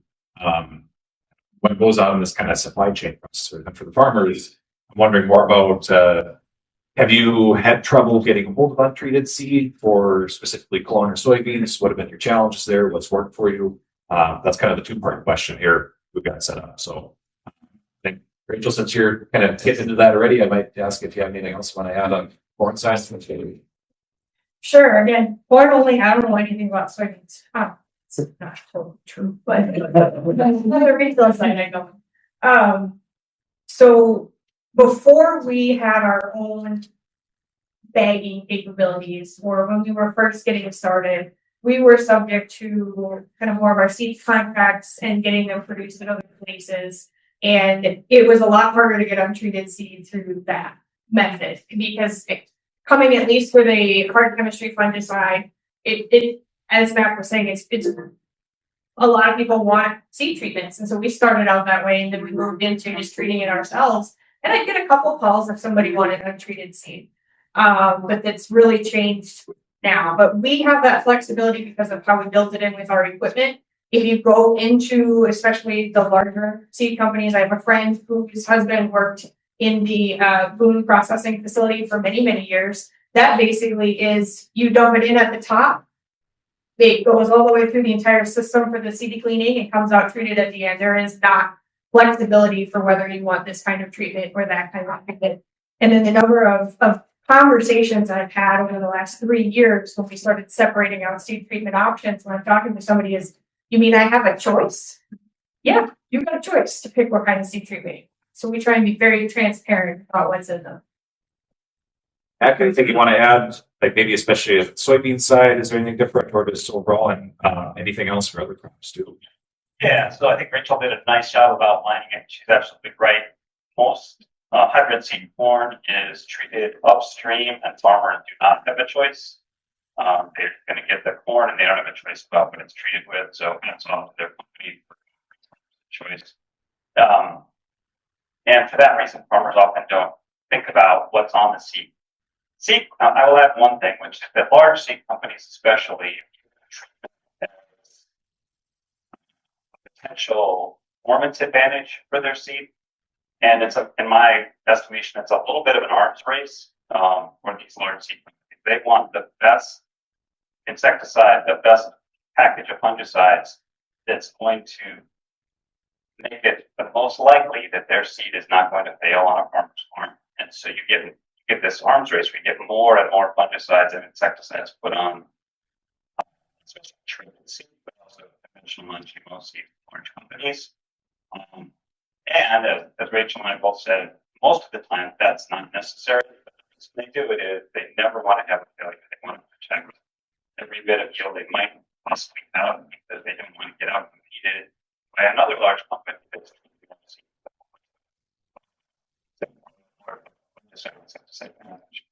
the soybean side is different because most soybeans are treated downstream, either in a seed plant in your local area or even in your local co-op or even on farm.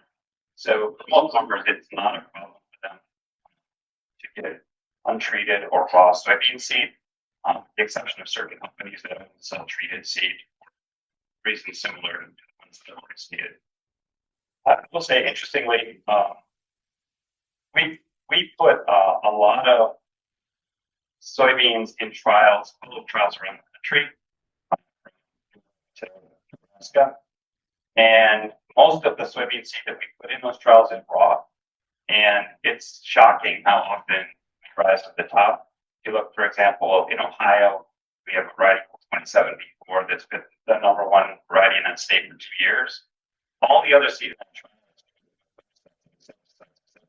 and yet aren't on the trial. So it's we see that quite a bit where even though the seed is not treated, with trials, just a Thanks, Mac.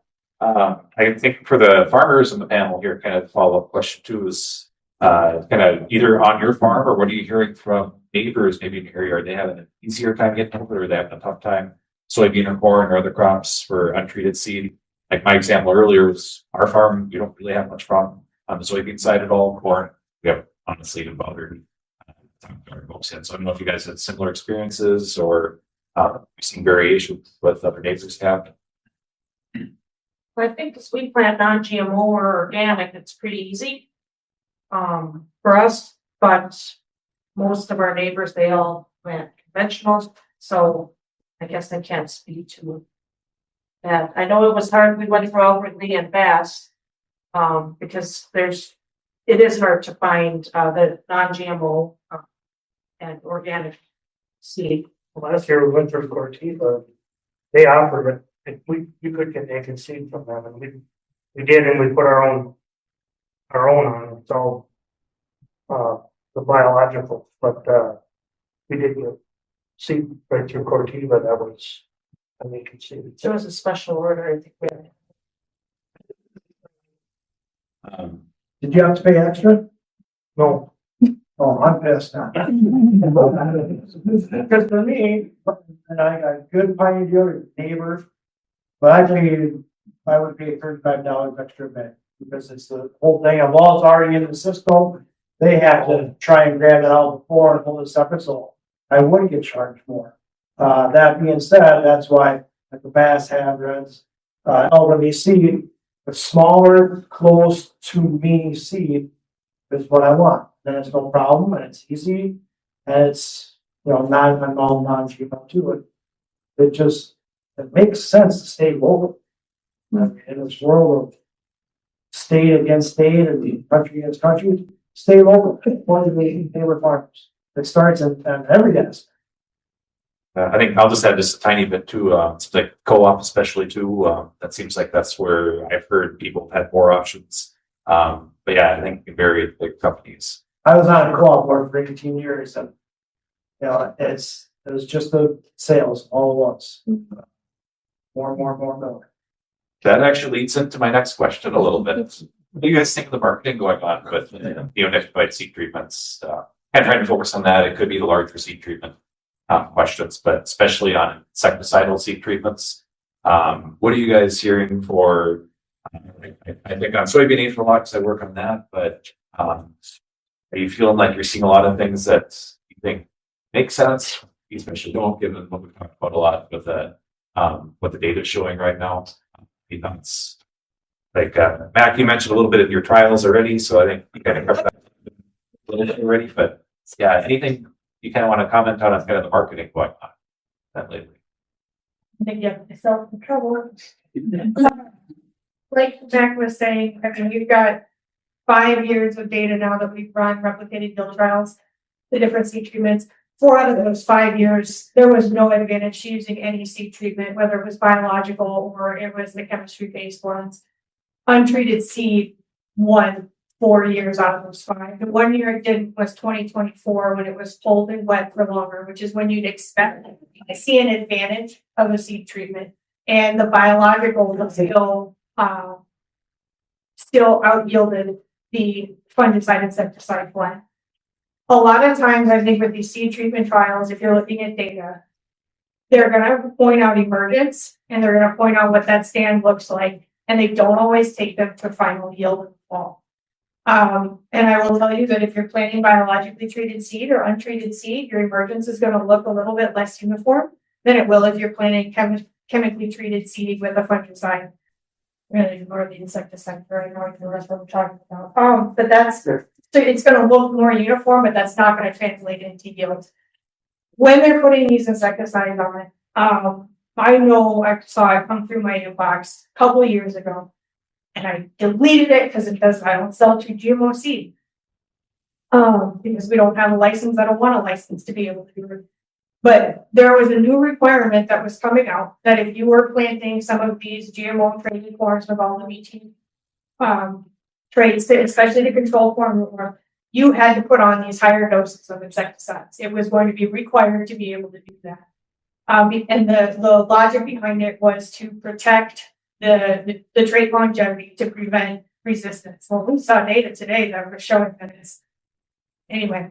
The other thing that happens when you put these higher doses of Neonics on is your seed gets harder to handle. The seed coat gets rougher. Now you're using more things like graphite and talc in your planter. You have to put on a lot more polymer / microplastics on your seed to get it just flow smoother as well, which then all ends up in your soil. So that's how it's going. They're just writing some stuff. Yeah. All right. I will say on that, I feel bad. I feel angry. I have neighbors who literally just say, what else can I do? And I feel they're cornered. That's why diversity is so important. And there's so many things we do. That's why I have rotation of a lot. Because it's easy to see this is coming. So, oh wow, now we're behind. Now we have to use it. That's scary. That's scary. I just want to repeat, you said that you feel they're like being cornered, right? Yeah. Best advertising ever is at farmers. There's been more money at propaganda shut. DDT is good for me. That's Time Magazine. Yeah. Well, and you talk about the video and so on. And I was like, yep. We have been just totally misled. And why? It's money. I just wanted to elevate that because it was hard. I couldn't quite hear you, but also I think that's just an important reason why having this panel is important, because it's very easy to point fingers and, especially at farmers, to say like, oh, just change it.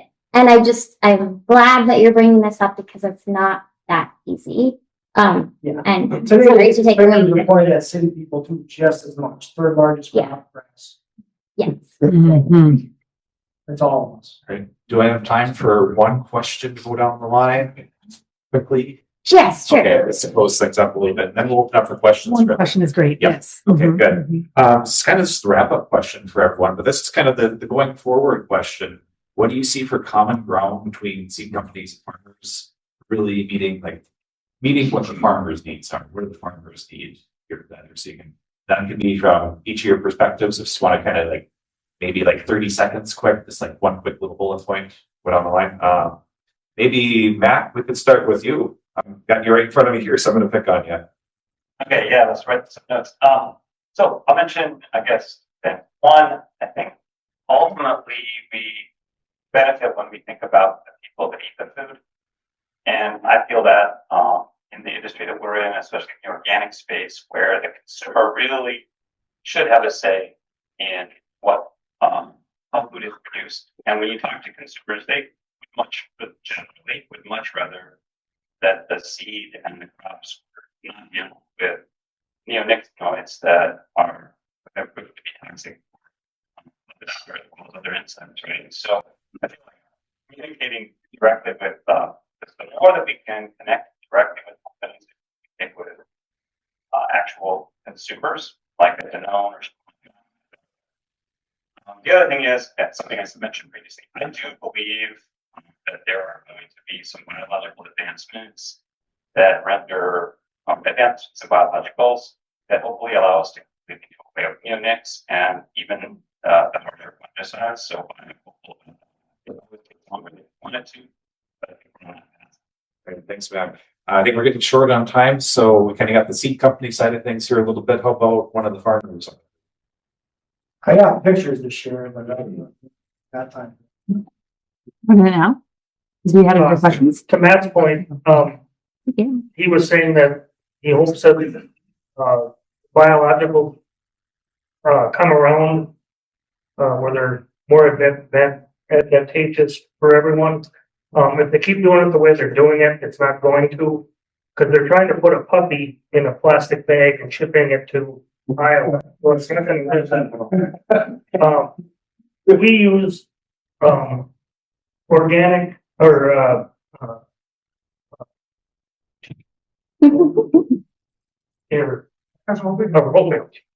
aerobic biology. We make sure of that under the microscope. And we keep that aerobic until it's in the ground and it stays aerobic. And I think that's the way it's been designed. You go out in the woods and you dig up that ground, it's aerobic biology that's in the ground. And nobody's ever had to go and feed that oak tree out there, and it's been there for 120 years. So we're trying to get our farm fields to mimic that. And we checked on ours, there's 8,000 pounds of nitrogen in the first 6 inches. Why can't we use that? And that's, once again, aerobic biology. We'll break into that and start breaking that down to make it plant available. And that's what we're trying to do. All right. We forgot about soil. Yeah. I better open it up here. So questions from the audience for panel members here. I think I saw you first over here. Don't you guys, Matt included, think that if you're going to get into that untreated seed world, that you probably should seed down that regenerative path at the time before you jump in the untreated seed to get your ground seasoned? I hate to see a conventional corn and soybean grower say, I want to treat one treated seed and have a fiasco. I mean, that could be the worst thing that happens. So I think you have to be cautious when you recommend that to people. Yep. And so before I recommend untreated seed to anybody, the first thing I ask is when they plant and what their soil temperature is. Because if it's before it's 50 degrees, we're putting something on it. It's just going to be better that way. And then we talk through what kind of scouting they do, and get them actually walking their field. The other thing to keep in mind is that not all seed or untreated seed is created equal. We are really, really strict on our seed quality because as a smaller brand, we can't afford to have it. And I will tell you that seed treatments can cover a multitude of sins as far as what that seed looks like underneath of it, and how healthy it is as far as pathogens that may be in it, and the vigor and how well it grows. So, yeah. Good, Eric, you think That shit, that, you know, we haven't talked about soil health. You know, we can go forever, which is the main thing we should be talking about. But you know, the crop rotations, corn, soybean, they can use neonic, probably. And you treat seed, probably. You start diversifying out, and the insects will come. And this right here, bringing pollinators. I had that winter, right? I don't worry about customers because it's a diverse rotation. If you only give it, let's tell someone, if they would have served 5 plates of food out there, guess what? We all would have been fighting. But if we give them a smorgasbord, now we're not fighting pests. Now the pests aren't fighting us. I think we had a question in the back here. Yeah, Tom, you said you were growing hemp. I've tried to push hemp a little bit in my region of Southwest Minnesota. Mostly I hear people already think I'm weird. But it's got a great taproot to sprout. It fixes nitrogen. It's the best plant. What have you seen that else besides, you know, drought resistance maybe? Well, the organic growth is phenomenal because they'll all compete on this. But don't look at the plant just as what can it do for me. It's do what can it teach you. And that's inflammation. When Chernobyl and meltdown nuclear plants in Japan, they used him to help heal the soil. And so quit looking at it as just what can I get from this plant. Figure out how you can go both ways with it. And there's so much more that you'll learn just almost spiritually, common sense wise, as compared to just can I grow it and it's not because you're not going to because the government literally made sure that we're not going to make money on it unless you're. I used to think you had to have $1 to $10 million to make money in it. You have to have $100 million to get into it. It's for the big boys now. It's not for the Minnesota. So easy to grow. Yeah, that's what they don't want. Hard to sell stuff when you have to put band-aids on it. I better get another question in here. This one's from online. Has anyone heard if there's been any effort to remove those insurance restrictions related to having treated seed or basically replants? Sir, has there been any movement at like the state or national level? You're talking like replant? You have to have. Yeah, so the idea that you have to have the seed treatment in order to have the companies cover their costs. That would be a company policy. And so I would say our replant policy is discounted seed. We don't have free seed available if there's an issue. Now, if we go out there and you call us and there's a problem and it really was our problem, we will work on it together. But our official stance is that we don't have free replant seed. And part of that is to keep the cost down for everybody. Because when you have, in my opinion, a policy where, we'll just do this and we'll give it away, it creates something that's easier for abuse and then just makes it worse for everybody else in general.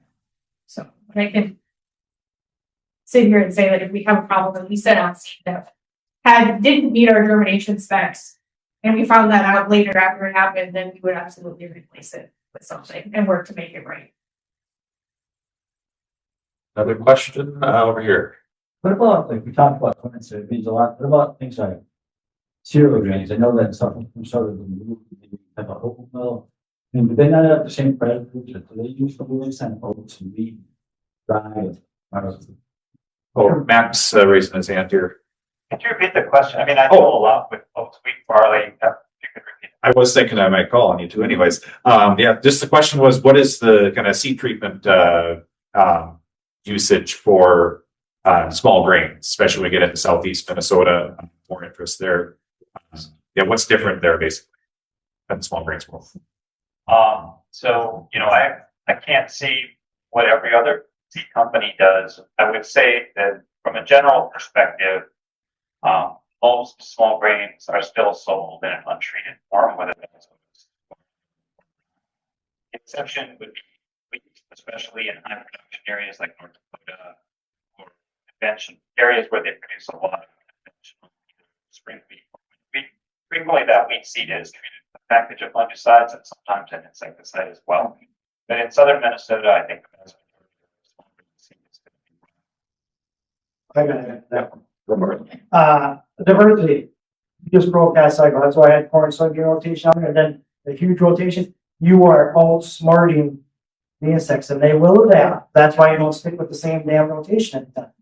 You need to change things up. You need to give them an environment to live in, because we have to work with them. We're not this. They're here, period. We can fight, but they're winning. All right, I think I got time for maybe one more question. Oh, there you go. Go for it. Duane and Marissa, I was wondering if you could talk a little bit more about how you've been rebuilding your soil. What process you use there.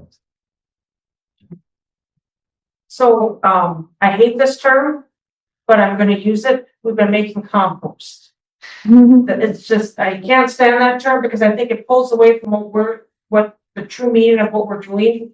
So if you, it gets really in depth, but through like rhizophagy and learning about all the bacteria and fungi and all the microbes that live in your plant, you harvest, you get different feedstocks, and it's a very specific recipe with your carbon and your nitrogen, and you build a pile, and now you're pulling all these microbes out of your feedstocks. You thermophagically heat it up, so you're killing all your pathogens, all your pests, all your wheat seed, all your viruses, all that stuff, and all that's left is microbes that live in compost.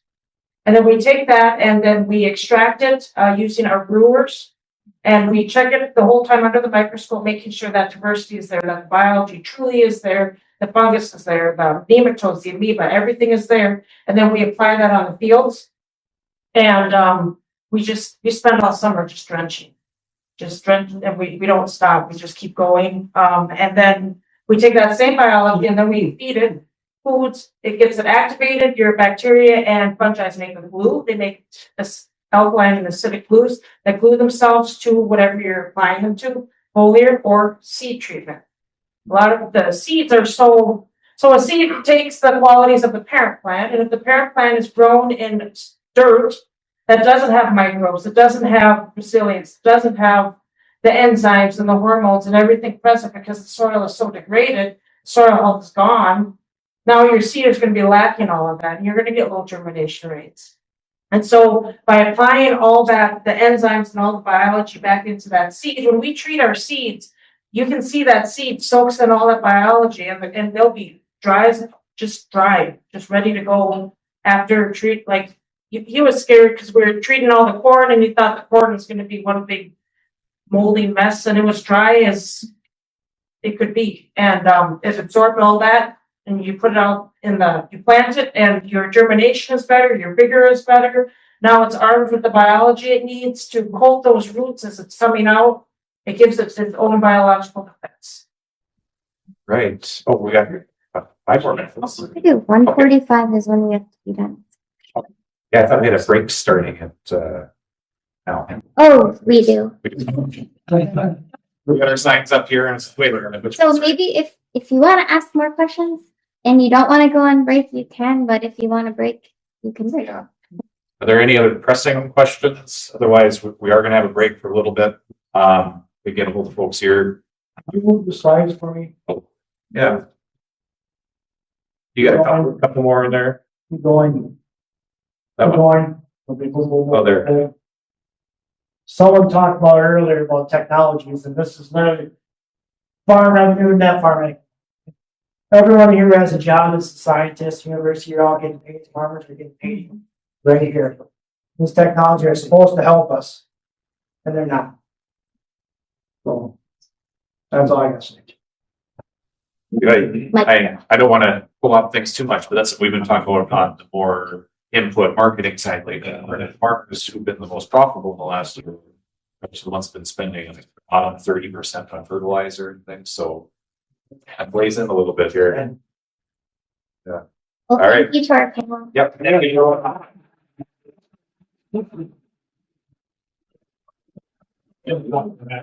Thanks again. Thanks for the opportunity. Yeah. So we'll be